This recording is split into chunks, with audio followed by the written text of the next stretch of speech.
Muy bien, mis hermanos, vamos a dar inicio a la clase número 11, que si se han dado cuenta es como el tercer capítulo de esta serie que hemos visto sobre un nuevo historial, una nueva vida y hoy vamos a ver un nuevo futuro. Estudiando esos tres beneficios de la obra de Cristo en la cruz, que lo son la justificación, la santificación y la glorificación. Estos pueden ser términos que bueno, quizás resulten para algunos un poco confusos, pero yo creo que hemos visto en detalle cómo estos términos se complementan, cómo tienen una leve diferencia y cómo a través de la escritura nosotros podemos ver que el Señor nos ha revelado cada una de estas obras que Él hizo en la cruz. Entonces, pues bueno, vamos a dar inicio a esta clase y vamos a tratar el tema de la glorificación. Obviamente por el tiempo que tenemos dispuesto no nos va a alcanzar para abarcar todo lo que este tema contiene, porque de verdad que les confieso que es bastante denso. Este tema es bastante profundo, tiene muchas aristas, ha sido históricamente un tema en la iglesia controversial por diferentes posturas, por diferentes interpretaciones. Es un tema que incluso está conectado con lo que se considera en teología la escatología, que es el estudio acerca de los últimos tiempos, de los tiempos finales. Entonces, mis hermanos, este es un tema complejo, es un tema extenso, pero vamos a tratar de hoy, en esta clase, poder abarcar lo que nos compete a nosotros como discípulos de Cristo, conocer en términos generales. Ya después, a medida que, bueno, hagamos estudios o aperturemos otra escuela quizás más avanzada, podemos tratarlo con mayor profundidad. Pero entonces, lo primero que debemos abordar en este tema es preguntarnos cuál es la diferencia. Yo creo que debemos partir desde acá para poder entender mejor lo que la glorificación significa. Y la pregunta es, ¿cuál es la diferencia entre la santificación, la justificación y ahora la glorificación? ¿Cuál es la diferencia entre estas tres cosas? Quizás a alguno no le ha quedado claro, quizás todavía no lo ha comprendido. Entonces, yo me dediqué a hacer un diagrama quizás para que pueda ser más gráfica la explicación y que lo podamos entender. De todas formas, mis hermanos, siéntanse en confianza de abrir su micrófono o de escribir por el chat si tienen alguna duda, sin ningún problema. Entonces, fíjense, nosotros podemos dividir esta explicación para ver la diferencia de estas tres doctrinas, de estos tres beneficios de la cruz de Cristo. Lo podemos ver en tres tiempos: pasado, presente y futuro. Lo podemos ver de esa manera, mis hermanos. ¿Y cómo lo vemos? Dense cuenta. Tenemos un nuevo historial, tenemos una nueva vida y tenemos un nuevo futuro. Estas son las tres instancias en las que hemos tratado estas últimas semanas. Entonces, ¿cómo entender esto? Fíjense, el nuevo historial es un hecho. La nueva vida es un proceso y el nuevo futuro es una promesa.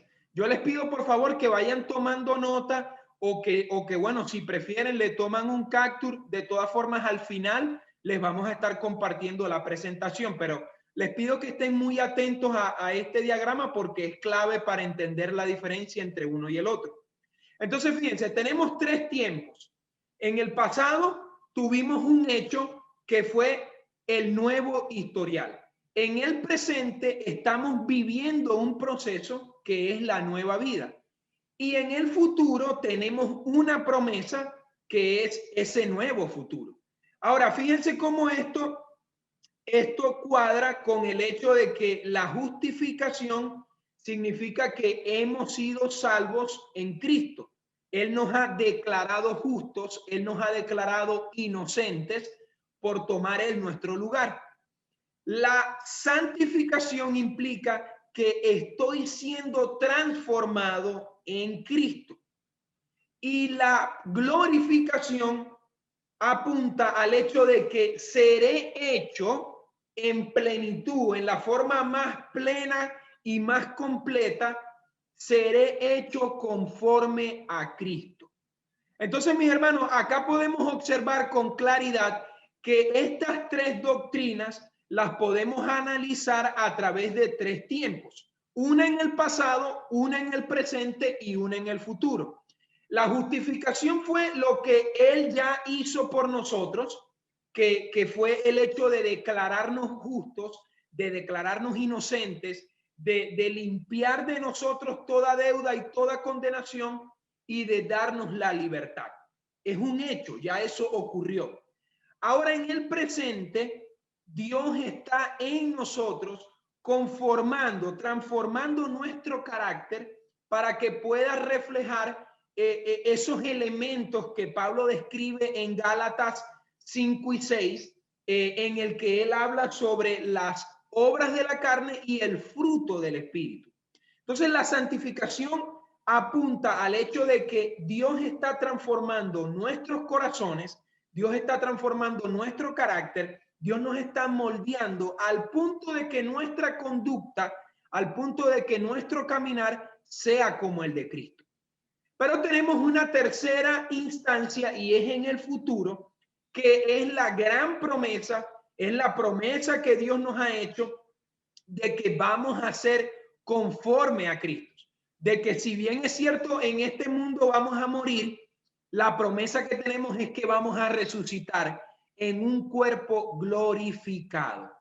Entonces, esta es la diferencia en términos de este diagrama, y nuestra vida va en esa línea, en esa flecha. Ahora, veámoslo con más detalle,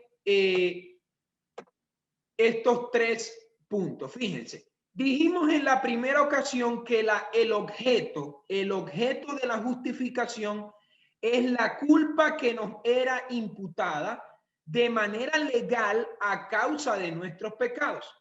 Y el fin, la finalidad de la justificación era declararnos inocentes, declararnos justos y por tanto exentos de toda condenación. Ahora, en la santificación, el objeto de la santificación es el creyente, somos nosotros, nuestras vidas. ¿Y cuál es el fin? Perfeccionarlo hasta que éste tenga una vida completamente apartada del pecado, consagrada totalmente a Dios y siendo de esta manera diferente a las personas del mundo en todos los aspectos de la vida. Entonces, fíjense cómo hasta aquí nosotros hemos analizado que la justificación apunta a la culpa que nos era imputada de manera legal, mientras que la santificación apunta a la vida del creyente. La justificación tiene como finalidad declararnos justos y la santificación tiene como finalidad perfeccionarnos o transformarnos conforme a la imagen de Cristo. Pero entonces fíjense que ahora en la glorificación, acá tuve un errorcito de redacción, ahí no va justificación sino glorificación. El objeto de la glorificación es nuestro cuerpo físico, es nuestro cuerpo mortal, es nuestro cuerpo corruptible. Y su fin, la finalidad de la glorificación es la transformación de ese cuerpo físico mortal y corruptible en un cuerpo espiritual inmortal e incorruptible. Entonces, estas son, mis hermanos, disculpen ahí el errorcito de redacción, pero estas son las tres doctrinas que se desprenden de la cruz de Cristo, que son un beneficio para el creyente cuando es salvo, y son las que nosotros podemos observar a la luz de la Escritura. Pero entonces, veamos rápidamente que las tres apuntan al creyente, pero en tres ámbitos diferentes. La justificación apunta a la culpa, la santificación apunta a nuestra vida, a la vida interior y espiritual del creyente, y la glorificación apunta a nuestro cuerpo físico. Ahora bien, ¿Qué es la glorificación en términos bíblicos? Yo les pido por favor que tomen nota de estos textos y que en orden los podamos leer para avanzar en este tema. Entonces yo le voy a pedir, lo voy a hacer rápidamente para que el resto de los hermanos aprovechemos bien el tiempo. Yo le voy a pedir a Nasli, que la veo ahí conectada, bien juiciosa con su cámara abierta. Yo le voy a pedir a Nasli que busque Romanos 8 del 17 al 27, el primero que está ahí en pantalla. Le voy a pedir a Julia que busque Juan 17, 24.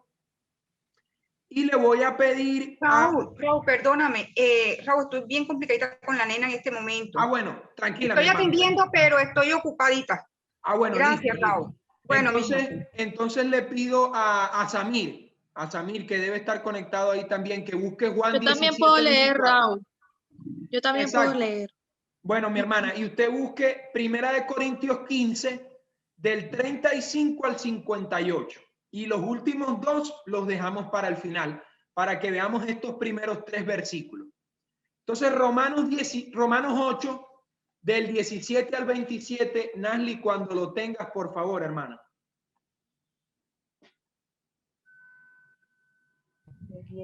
Raúl, disculpa. Samir va a buscar cuál es Juan de 17-24. Sí, sí. Y la hermana Margarita, Primera de Corintios 15, del 35 al 58. Sale. De la tarde ya me ruedo. La va a partir. Tranquila, Nali, tranquila. Listo, Raúl, puedo leer. Romanos 8, del 17 al 27. Dice así: así que como somos sus hijos, también somos sus herederos. De hecho, somos herederos junto con Cristo de la gloria de Dios. Pero si vamos a participar de su gloria, también debemos participar de su sufrimiento. Sin embargo, lo que ahora sufrimos no es nada. Nali, se te apagó el micrófono, hermana. Sí, ya me di cuenta. Repito, sin embargo, lo que ahora sufrimos no es nada comparado con la gloria que Él nos revelará más adelante.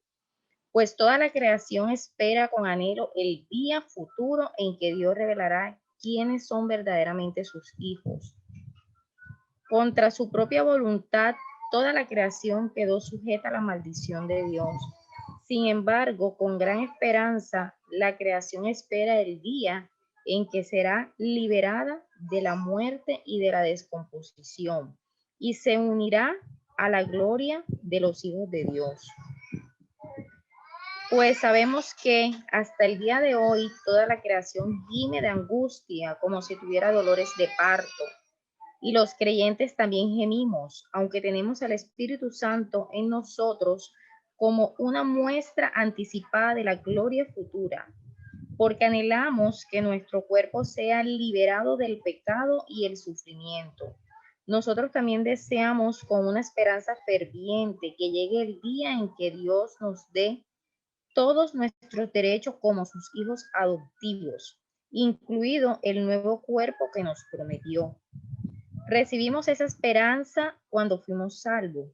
Si uno ya tiene algo, no necesita esperarlo, pero si deseamos algo que todavía no tenemos, debemos esperar con paciencia y confianza. Además, el Espíritu Santo nos ayuda en nuestra debilidad. Por ejemplo, nosotros no sabemos qué quiere Dios que le pidamos en oración, pero el Espíritu Santo ora por nosotros con gemidos que no pueden expresarse con palabras. Y el Padre, quien conoce cada corazón, sabe lo que el Espíritu dice, porque el Espíritu intercede por nosotros, los creyentes, en armonía con la voluntad de Dios. Amén. Excelente, Nasli, excelente, excelente. Pues fíjense que del 28 al 30 quería dejar esos 3 versículos ahí para leerlos desde acá. Fíjense que del 28 al 30 está el resumen final de lo que Pablo ha venido diciendo acerca de la gloria futura. Y él dice del 28 al 30, y sabemos que Dios hace que todas las cosas cooperen para el bien de quienes lo aman y son llamados según el propósito que Él tiene para ellos. Y fíjense lo que dice ahora en el 29, si lo tienen ahí a la mano. Pues Dios conoció a los suyos de antemano y los eligió para que llegaran a ser como su hijo, a fin de que su hijo fuera el hijo mayor entre muchos hermanos. Pero después de haberlos elegido, Dios los llamó para que se acercaran a Él, y una vez que los llamó, los puso en la relación correcta con Él. Y luego de ponerlos en relación correcta con Él, les dio su gloria. Me gusta más cómo lo coloca la Reina Valera del 60 o las traducciones más literales, porque dice que a estos que llamó también justificó y a estos que justificó también glorificó. Entonces quizás alguno de ustedes lo leyó de esa manera y se comprende más lo que es la doctrina de la glorificación. Fíjense que el texto nos muestra que nosotros tenemos una esperanza y que todavía, quiero leerles este versículo porque me llamó muchísimo la atención, y es el verso 24 y 25. No sé si Nasli nos los puede repetir. Sí, claro, claro. Que tengo aquí las dos, las dos versiones. Dale, mi hermana, dale. Ok, el 24 y el 25. Y 25. Ok, 24 dice, recibimos esa esperanza cuando fuimos salvos. Si uno ya tiene algo, no necesita esperarlo. Pero si deseamos algo que todavía no tenemos, debemos esperar con paciencia y confianza. ¿El 26 también? No, déjalo hasta ahí, mi hermana, déjalo hasta ahí. Fíjense que todavía no hemos recibido completamente todos los beneficios de la cruz de Cristo. Y el único que falta, mis hermanos, es precisamente este que hoy estamos tratando. El hecho de que nuestros cuerpos van a ser transformados, van a ser glorificados. Ahora, antes de pasar al siguiente texto, los que tengan el manual a la mano, se van a dar cuenta que en el manual se resume lo que Romanos 8 nos enseña. Fíjense que hay unos puntos que ahí podemos ver que en total son 7. El primer punto es que toda la creación lucha bajo la maldición. El segundo punto es que cuando Cristo regrese para resucitar a su pueblo de los muertos, toda la creación también será redimida. El tercer punto es que ir al cielo cuando muramos solo es una parte del cuadro, ya que somos llamados de acuerdo con su propósito. Luego tenemos un siguiente punto, que es que Dios a aquellos que ha conocido los ha escogido, los ha predestinado, y a esos que predestinó los llamó, los justificó y los glorificó. Y por último nos muestra ahí también, como resumen de ese capítulo 8 de Romanos, que la glorificación es la consumación de nuestra salvación. O sea, es el hecho final, es donde se completa todo. O sea, es la consumación total de nuestra salvación. Y está obviamente vinculada a lo que le pasó a Jesús en la resurrección. Pero ya vamos a ir hasta allá, no se desesperen. Yo sé que algunos tienen preguntas, pero todavía tengan un poco más de paciencia. Por favor, Samir, léenos Juan 17:24. Buenos días a todos. Padre, quiero que los que me diste estén conmigo donde yo estoy. Entonces podrán ver toda la gloria que me diste, porque me amaste aún antes de que comenzara el mundo. Excelente, Sammy, excelente. Veamos ahora 1 Corintios 15, del 35 al 58 y ahora vemos los últimos dos pasajes. Pero dirá alguno, ¿cómo resucitarán los muertos? ¿Con qué cuerpo vendrán? Necio, lo que tú siembras no se vivifica, sino muere antes. Y lo que siembras no es el cuerpo que ha de salir, sino el grano desnudo, ya sea de trigo o de otro grano. Pero Dios le da el cuerpo como Él quiso, y a cada semilla su propio cuerpo. No toda carne es la misma carne, sino que una carne es la de los hombres, otra carne la de las bestias, otra la de los peces y otra la de las aves. Y hay cuerpos celestiales y cuerpos terrenales, pero una es la gloria de los celestiales y otra la de los terrenales. Una es la gloria del sol, otra la gloria de la luna y otra la gloria de las estrellas, pues una estrella es diferente de otra en gloria. Así también es la resurrección de los muertos. Se siembra en corrupción, resucitará en incorrupción. Se siembra en deshonra, resucitará en gloria. Se siembra en debilidad, resucitará en poder. Se siembra cuerpo animal, resucitará cuerpo espiritual. Hay cuerpo animal y hay cuerpo espiritual. Así también está escrito, fue hecho el primer hombre Adán, alma viviente. El postrer Adán, espíritu vivificante. Mas lo espiritual no es primero, sino lo animal, luego lo espiritual. El primer hombre es de la tierra, terrenal. El segundo hombre, que es el Señor, es del cielo.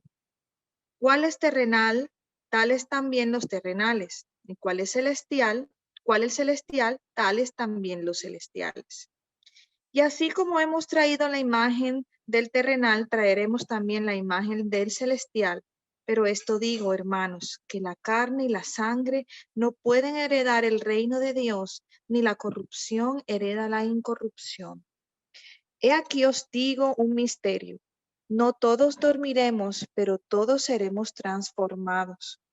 En un momento, en un abrir y cerrar de ojos, a la final trompeta, porque se tocará la trompeta y los muertos serán resucitados incorruptibles y nosotros seremos transformados.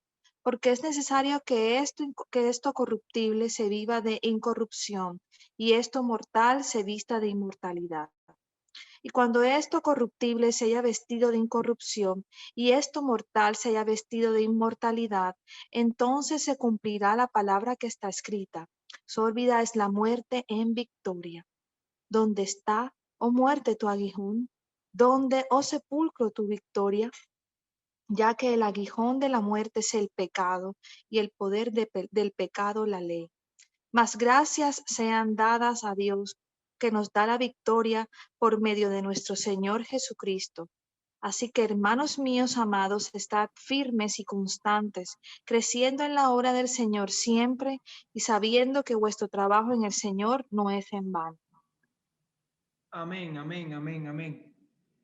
Pues bueno, mis hermanos, no sé ustedes, pero ya con ese texto, yo creo que podemos cerrar esto, apagar esto y nos vamos.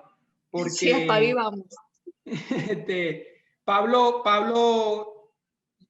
con los corintios utiliza una profundidad teológica e incluso escritural, utiliza figuras retóricas, poesía. O sea, Pablo acá fue completa revelación de Dios.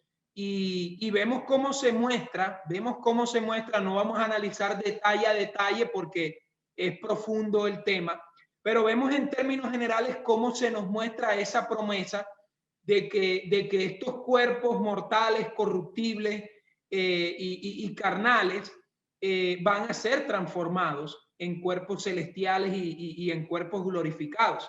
Y es en ese momento en el que se tocará trompeta y es ese momento en el regreso glorioso de nuestro Señor Jesucristo en el que vamos a experimentar esto, mis hermanos. Pero el tema que quiero que podamos ver a la luz de estos textos, más de profundizar en los detalles, es ver cómo tenemos una promesa, es ver cómo tenemos un nuevo futuro que se nos ha dejado, que Cristo nos dejó Fíjense que el texto que leyó Samir, Jesús dice, Padre, yo me voy a prepararles lugar porque yo quiero que donde yo estoy, ellos también estén. Pero luego vemos que Pablo dice que estos cuerpos no pueden heredar lo celestial, o sea, estos cuerpos mortales, me gusta como Reina Valera lo coloca porque dice carne y sangre no heredará el reino de los cielos. Entonces, el punto está, mis hermanos, en ver cómo estos versículos de la Biblia nos muestran esa esperanza de que el pecado y la muerte, como cierra Pablo diciendo, en algún momento se cumplirá esa palabra donde se le preguntará, ¿dónde está, oh muerte, tu victoria? Y, oh muerte, ¿dónde está tu aguijón? Porque es en ese momento donde nosotros vamos a experimentar, mis hermanos, el hecho glorioso de ser conforme a Cristo en plenitud. Es ese momento, mis hermanos, en el que se dará la consumación final de su obra en la cruz. Por eso, para no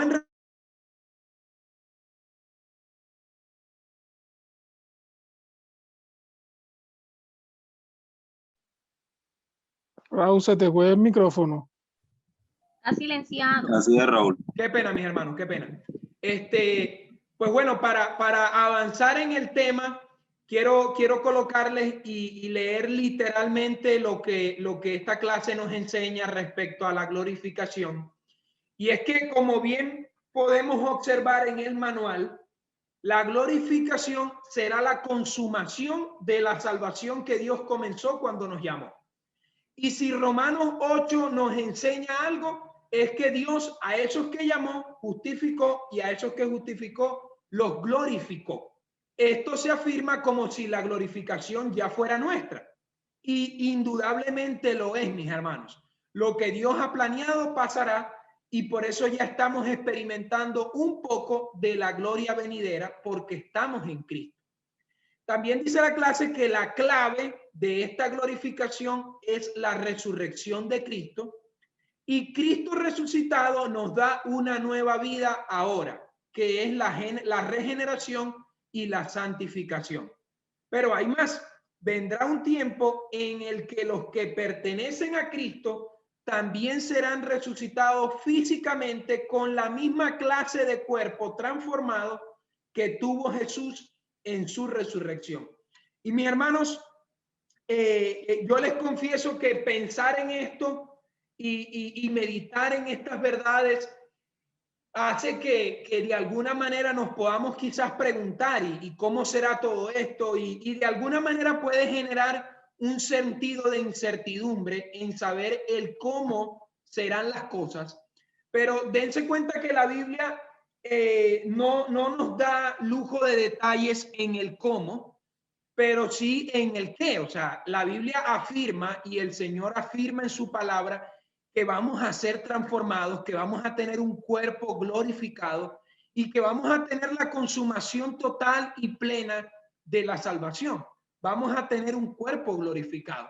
Ahora, algunos quizás se pueden estar preguntando, ¿y ese cuerpo será que podrá comer? Ese cuerpo, no sé, ¿será un cuerpo bien fitness o tendrá grasa? Mis hermanos, no entremos quizás en esos detalles porque nos vamos a complicar. Y yo quisiera, antes de ir cerrando, porque ya estamos cerca de la hora, yo quisiera, antes de ir cerrando, darles tiempo de que ustedes tomen ahí capture y ver estos últimos dos textos que tenemos acá apuntados. Y bueno, para aprovechar el tiempo, yo les quiero leer el de Segunda de Corintios, que básicamente es el paralelo de Primera de Corintios, y que trata nuevamente el tema de la resurrección, que trata el tema nuevamente de la transformación de nuestros cuerpos.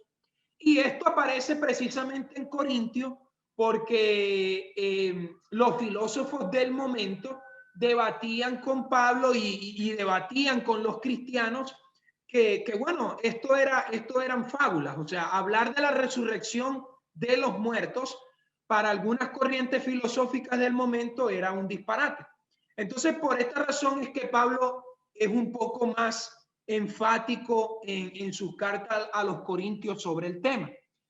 Pero bueno, les leo 2 Corintios 5, del 1 al 10, y dice así: pues sabemos que cuando se desarme esta carpa terrenal en la cual vivimos, es decir, cuando muramos y dejemos este cuerpo terrenal, tendremos una casa en el cielo, un cuerpo eterno hecho para nosotros por Dios mismo y no por manos humanas.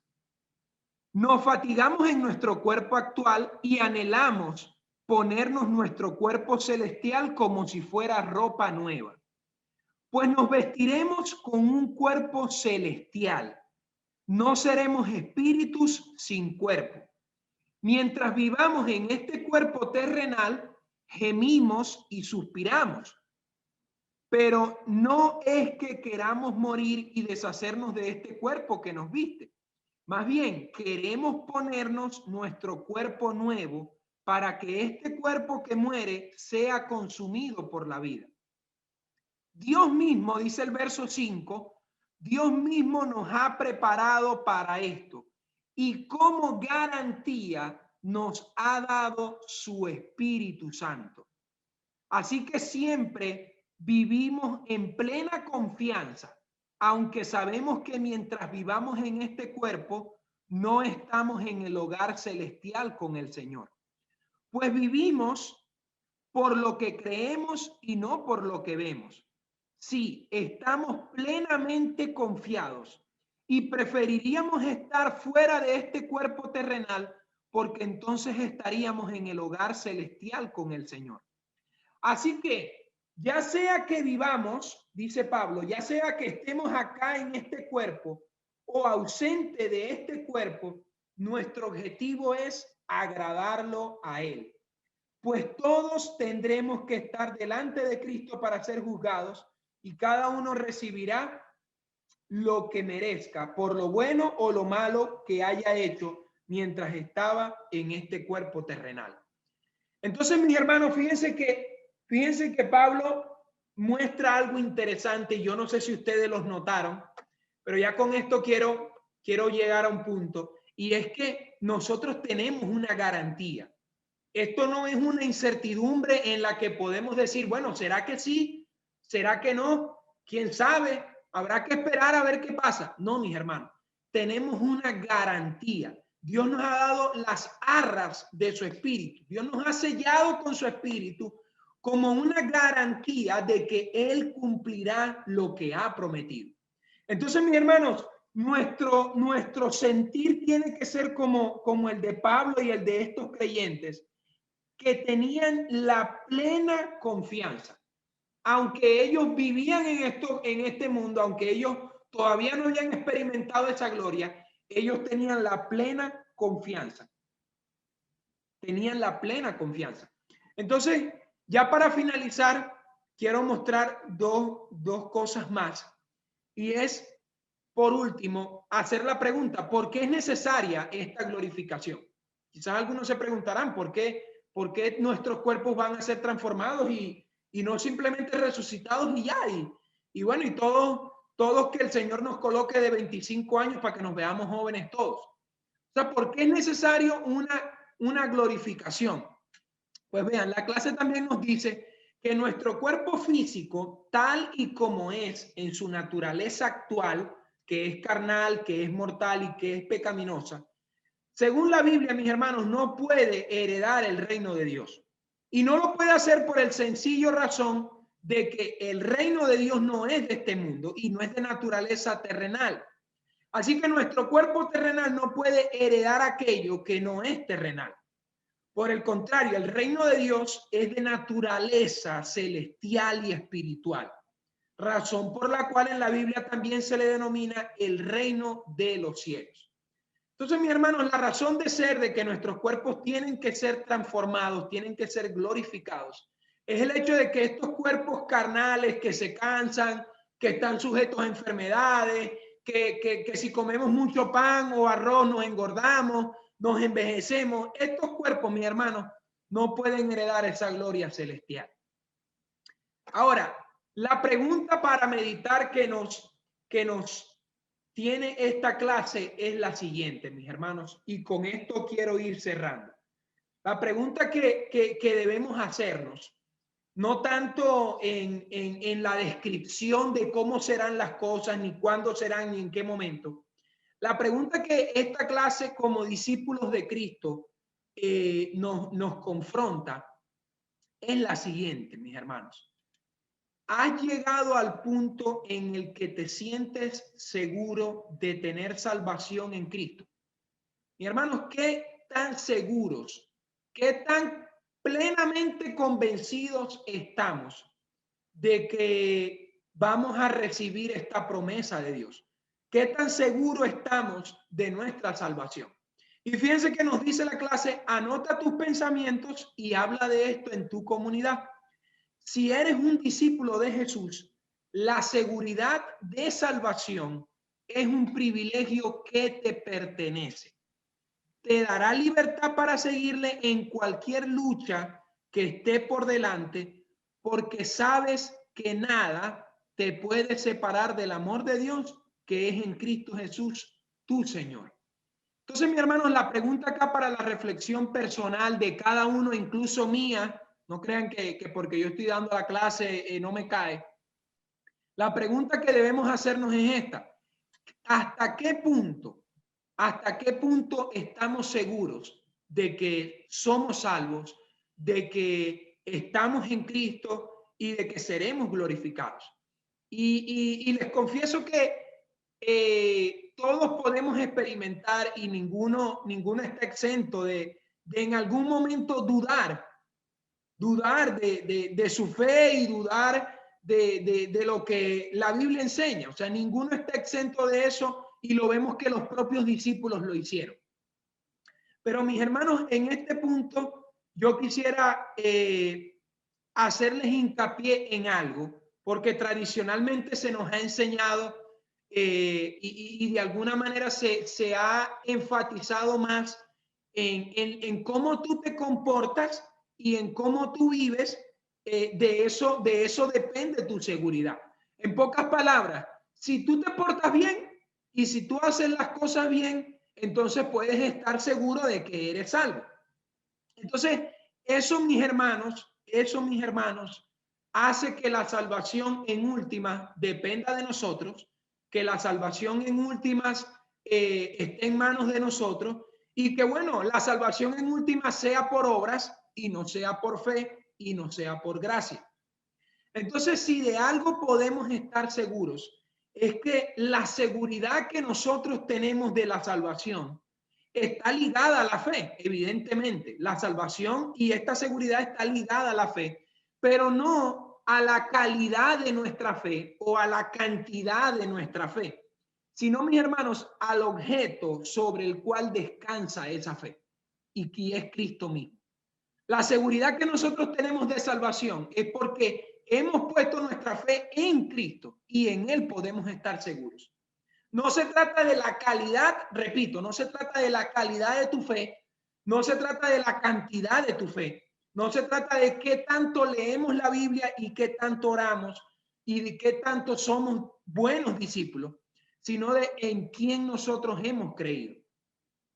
Entonces, mis hermanos, con esto quiero ir cerrando para quizás escuchar algún comentario que tengan que dar, pero el punto de la glorificación para abarcar lo que la clase nos enseña. El punto de la glorificación es que Dios en sus propósitos divinos nos ha creado y nos ha incluso escogido para ser hechos conforme a su Hijo. Descansamos en Él porque Él lo ha prometido. Ahora bien, mis hermanos, si alguno tiene algún comentario o algo que compartir, pues bueno, les escuchamos. Raúl, yo sí quisiera decir algo y es que excelente en la forma como has expuesto esta última parte, porque de hecho, si tú le preguntas a una persona en estos momentos o a muchas personas que creemos que tenemos, que tiene seguridad de salvación, entra con la duda. Siempre duda, siempre está la duda y hay que partir de un hecho. Dios, dice su palabra, es el mismo ayer, hoy, por los siglos. Él es inmutable, Él no cambia, Él dio su palabra y eso es lo que nos da a nosotros la garantía de lo que tú estás diciendo, de que ya Dios lo dijo y lo que Dios dice pues se cumple, ¿verdad? Entonces, esa forma como lo explicaste es espectacular porque creo que a alguien, a cualquiera, se le puede preguntar de ese tipo de que si es completamente salvo, que si tiene la seguridad plena y comienza con la duda de que como no me porto bien, esa condicionada, ¿sí me entiendes? Entonces, excelente la manera como lo expusiste y yo creo que esto es algo para que no se nos olvide nunca que cuando nosotros decidimos aceptar a Cristo en nuestro corazón y creímos en Él para nuestra salvación, a partir de ese momento nuestra salvación está garantizada en Él, ¿entiendes? Amén. Porque sabemos lo que Él hizo. Entonces Amén. es algo para que no se nos olvide nunca y que nunca dudemos de que lo que Dios nos ha prometido, eso Él nos dará. Amén. Pero gracias, porque la explicación es espectacular. Amén, amén, amén. Y otra cosa, mis hermanos, Raúl. otra cosa, Sammy, dame un segundito, mi hermano, ya te doy la palabra. Otra cosa que debemos tener presente, porque algunos se han ido al extremo de creer que, pues bueno, como soy salvo y como tengo seguridad de salvación, entonces, bueno, hagamos desastres acá porque, bueno, en última soy salvo y ya, pues, y la salvación no depende mío, sino de Dios, entonces portémonos como nos dé la gana. Pues ese es otro extremo peligroso porque la Biblia también dice que sin santidad nadie verá al Señor. Entonces, evidentemente, el hecho de ser salvo y el hecho de tener esa seguridad y confianza en Él no nos da una licencia para pecar y para hacer las cosas como se nos antoje. Samir. Raúl, no sé si de pronto el otro fin de semana o de pronto en la escuela de discípulos podíamos hablar de lo de 2 Corintios en el capítulo 5, en el versículo 10, porque ahí dice, pues todos tendremos que estar delante de Cristo para ser juzgados. Cada uno de nosotros recibirá lo que merezca por lo bueno o por lo malo que haya hecho mientras estaba en este cuerpo terrenal. Entonces, por ejemplo, ahí quedo un poco como confundido porque, o sea, siempre vamos a estar pecando precisamente porque somos terrenales, o sea, porque somos pecadores. Entonces, Jesús nos justificó con su obra, ¿cierto? El proceso de santificación es el que vamos a estar haciendo hasta el día que nos muramos. Pero siempre finalmente siempre vamos a pecar. Entonces, entiendo de que iríamos al reino de los cielos porque pues creemos en Cristo y tenemos la fe en Él de que fue nuestro Salvador. Pero entonces me queda como, o sea, no sé qué pasa el día que muramos, o sea, el día que morimos, igual vamos a ser juzgados, porque pues aquí dice que igual vamos a ser juzgados por lo bueno y por lo malo que hayamos hecho. Y entonces no, ahí quedo como con una duda, porque, y entonces, por ejemplo, en lo que yo creí o que yo pedí perdón por mis pecados y todo, y pum, me morí y de pronto me morí con un pecado encima, voy a ser juzgado ahí. Sí, entiendo, Sammy, entiendo tu pregunta. Pues bueno, los versículos que vimos son largos, son extensos, si se pudieron dar cuenta, son bastante profundos. Lo que pudiese acotar, Sammy, antes de poder abarcar todo lo que has dicho, es que para el creyente, para el cristiano, para el Hijo de Dios, el pecado es una excepción y no la regla. ¿Ok? O sea, nosotros ya no somos esclavos del pecado, ahora luchamos con el pecado. Nosotros ya no vivimos conforme a los lineamientos que el pecado nos ponía, ahora nos enfrentamos en esa lucha que Pablo describe en Gálatas. Entonces, el punto es que nosotros no podemos decir, no, yo soy un pecador. No, nosotros hemos sido perdonados por Cristo y hemos sido salvados y hemos sido traídos de las tinieblas a la luz. La Biblia ahora nos declara y nos llama como santos, como sus santos. Ahora, eso no significa que no vamos a caer y que no vamos a pecar, pero ya nosotros no somos pecadores, ya nosotros no estamos bajo el dominio del pecado y ya nosotros no estamos bajo condenación. Cristo pagó por nosotros en la cruz, pero hay un tema de nuestras obras y de nuestro trabajo acá en la tierra en el cual vamos a tener que rendir cuentas por lo que nosotros hayamos hecho. Y evidentemente van a haber recompensas, evidentemente va a haber un juicio no para condenación y no para perdición, porque en él estamos seguros. Entonces, Sammy, es un tema que podemos tratar más adelante, pero gracias por tu comentario, mi hermano. Pablo creo que levantó la mano también y no sé si alguien más. O sea, Sí. el juicio no es de condenación. No, mi hermano, no. El creyente, fíjense que lo vimos en Romanos 8. El creyente, al ser justificado, está libre de la culpa del pecado y está exento. O sea, ya nosotros no vamos a ser condenados. Ya nosotros estamos exentos de toda condenación. Hemos sido declarados inocentes. Inocentes, justos.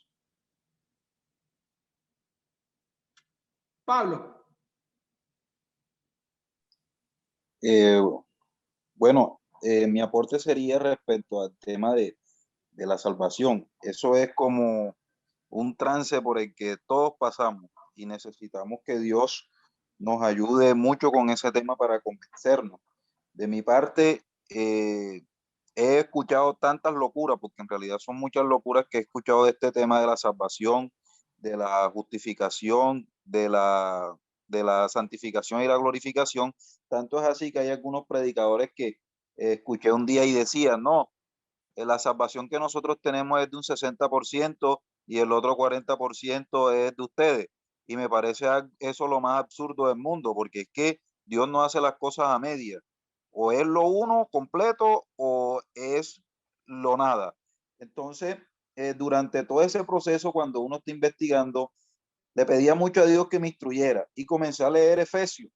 En Efesios creo que es uno de los libros donde Pablo nos enseña cómo es la mejor forma de que nosotros obtengamos todos esos pasos para ser salvos. Y en Efesios 1:11 dice, en Cristo también fuimos hechos herederos, pero pues fuimos predestinados según el plan de aquel que hace todas las cosas conforme al designio de su voluntad, a fin de que nosotros, que ya hemos puesto nuestras esperanzas en Cristo, seamos para alabanza de su gloria. En él también ustedes, cuando oyeron el mensaje de la verdad, el evangelio que les trajo la salvación y lo creyeron, fueron marcados con el sello que es el Espíritu Santo prometido. Esas son las arras que nosotros tenemos o las garantías. Este garantiza nuestra herencia hasta que llegue la redención final del pueblo adquirido por Dios para alabanza de su gloria. Cuando yo leí ese pasaje bíblico, Excelente, Pablo, excelente. Entendí inmediatamente que sí somos salvos. ¿Por qué? Porque es que no es por obra. Ya no vamos a pecar deliberadamente, como quizás el que no ha sido confrontado con el pecado. Porque quizás muchas personas comienzan a juzgar, mira, mujeriego ese. No es lo mismo el mujeriego mundano a mujeriego cristiano. El mujeriego que no conoce que está pecando, sino que un día le enseñaron que por ser machista él podía tener 2, 3, 4 mujeres, cuando ya es confrontado y le enseñan en la iglesia de que eso está mal. Ya cuando la persona está en su proceso de entiende que fue justificado, que fue perdonado de todos esos pecados y que tiene que entrar en un proceso de santificación, es cuando ya él identifica el pecado y comienza a decir, epa, yo estoy haciendo mal, de ahora en adelante tengo que buscar mi salvación, pero combatiendo con este pecado que me está acechando. Excelente, Pablo, excelente, mi hermano. Muchas gracias por esa acotación. Si puedes, colocas ahí el texto en el chat de Efesios. Pues bueno, mis hermanos, por eso les dije al principio, el tema es complejo, es amplio, es extenso, pero yo quisiera cerrar con un texto que quizás nos va a llenar de bastante esperanza respecto a esto, y es el siguiente. Mis hermanos, ningún ojo ha visto, ni ningún oído ha escuchado, ni ninguna mente ha imaginado lo que Dios tiene preparado para quienes lo aman. Primera de Corintios 2, 9. Así que mis hermanos, Dios les bendiga. Si tienen alguna pregunta, ya no nos alcanza el tiempo, así que para eso tenemos la semana. Si tienen alguna pregunta, alguna duda, alguna inquietud, algún comentario, podamos en la semana, bueno, acá vamos a estar el pastor José Ricardo, pastor Carlos, todos los que hacen parte del equipo. Estamos acá, mis hermanos. Si ustedes quieren complementar algo, en la semana podemos atenderlo. Pero bueno, de esto fue la clase número 11.